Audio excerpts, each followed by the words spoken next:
ngeen jot suñu vidéo nag foo leen toll si biir réew mi wala si bitim réew da ngeen di abonné fii si Tawfekh Production ngeen mën a jot moo leen vidéo boo xam ne dugal nañ ko ngir mën a xam li nga xam ne moom la rek. ma jàngal leen communiqué ministère de la santé et de l'action sociale si bésu tey di mercredi 8 avril 2020 ministère de la santé et de l'action sociale jot na résultat examen virologique yi may waaj a lim ci téeméer ak juróom-ñetti test yi ñu def juróom-ñaar ñoo ci positif maanaam ñaari cas contact yi jaxasoo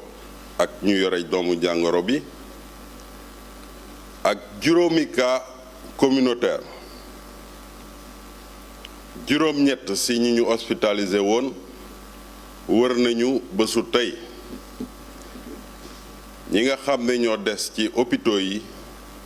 ñu ngi am tan ci bésu tey bi dalee ko ci cas bi nga xam ne moom la Sénégal njëkk a am woññ nañu téeméer ak ñeent fukk ak ñeenti cas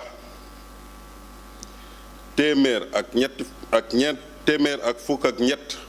ti cas wër nañu ñaar ñu ñàkk seen bakkan